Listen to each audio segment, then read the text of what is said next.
Javi, we were talking, I guess, last weekend that you've missed how many games? 10, something like that, with your injury. And how did it feel coming back last weekend?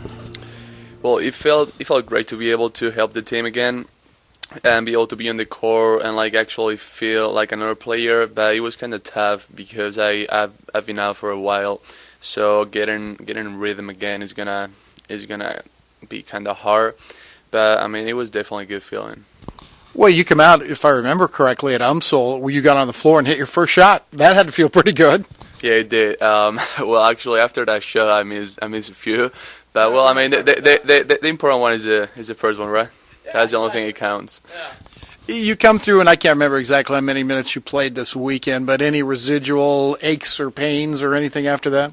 I didn't play as much as I used to play. My foot still hurts a little bit.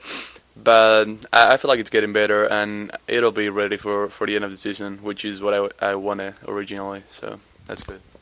Is the injury, I don't know, is it the biggest thing that's happened to you this year, but is that the most noteworthy thing that's happened since you've been at Jewel?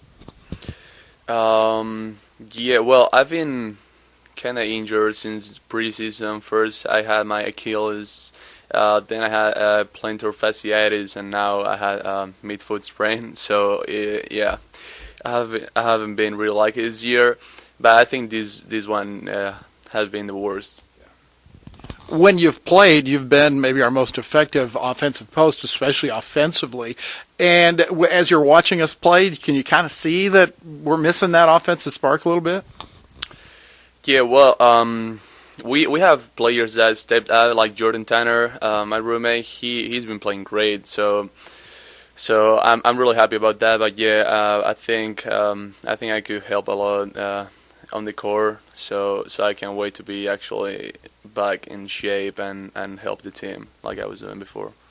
Javier de la Blanca is with us here on the HyVee Halftime Report. You are a native of Spain and played junior college ball in California. Can you tell us about that journey a little bit?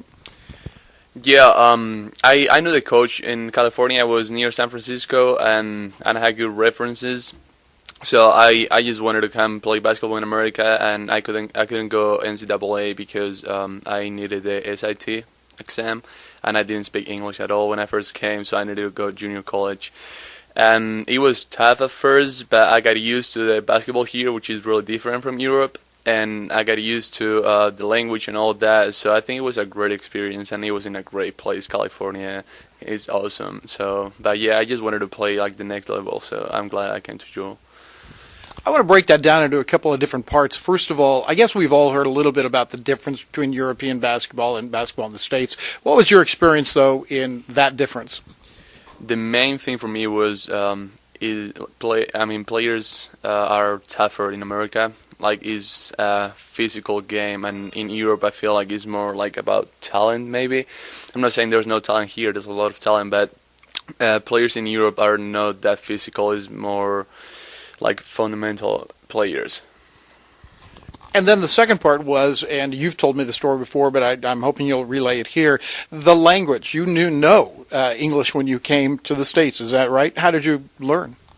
Yeah, it was really tough at first. I remember talking to my parents every day, and I was like, I want to go home. I don't want to be here. I'm never going to learn. And I was taking English classes my first semester, but it really didn't help because I was just like around another 10 guys that didn't speak English at all.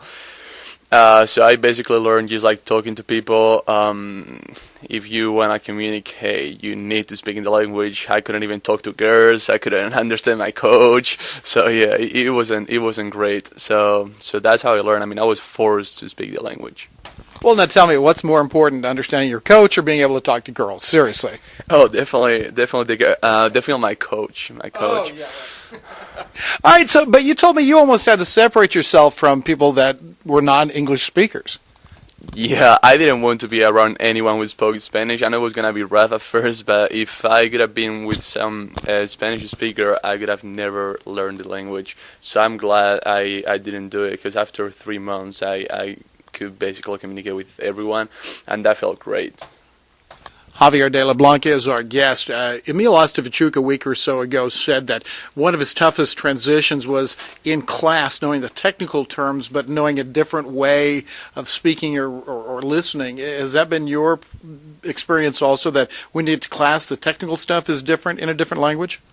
Yeah, because there are some things that I had already seen in Spain, and I had already studied those things, but when I came here, the words are completely different, so it was like the same concept, but different words, so kind of like made the transition and like associate like the concepts and the new words was was a struggle. You constantly have to be translating in your head, I would think, as you're listening to an instructor or something like that. At first, that's what I was doing, but right now, like, I basically think in English. I dream in English most of the time. Yeah.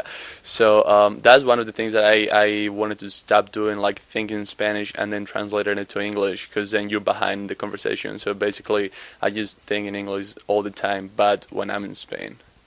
That is very interesting. Where are you from in Spain? And tell us a little bit about that area, if you would. I'm from Madrid, which is definitely the best city in Spain. It's the biggest city. It's huge. A lot of people compare Madrid with New York. There's a lot of people. I live right in the center, and it's just awesome. You walk outside, there's people any time, and a lot of people there. So it's a really fun place. Well, Liberty, Missouri must be a lot different then. Oh yeah. When I first came here, I mean, Liberty is peaceful, which I think you need during the school year, because it helps you to focus in basketball and school. But for the summer, I could definitely take Madrid over any other place.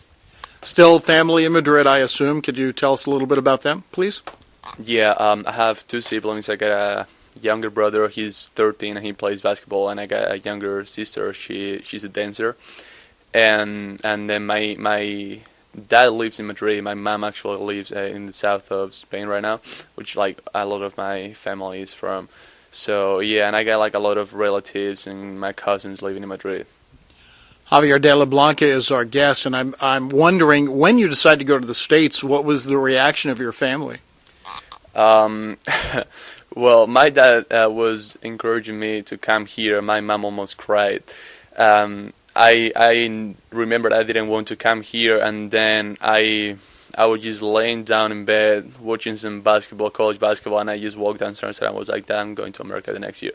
And he was like, "What?"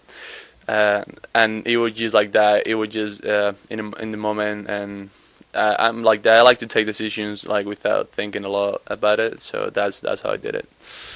What are you majoring in, and what do you want to do after basketball's done?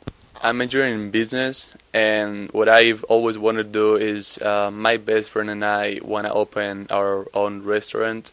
We don't know if that's going to happen in America or Spain yet. We know it's going to be Spanish food, and that's what I love to do. Good Spanish food in America, or is it kind of a rip-off of what you'd actually get in Madrid, say? I couldn't say it's the exact same, but I've been to a couple places and the food is pretty good. Like I expected it worse, and it was actually really good, so I'm happy about that. Well, we're happy to have you here, and we hope you get to healthy 100%, which would be, it sounds like a change for you right now. Yeah, I'm glad to be here too, and I can't wait to be completely healthy in the court again. Thanks for spending the time, Javi. Yeah, thank you. And we'll be back with more in a moment.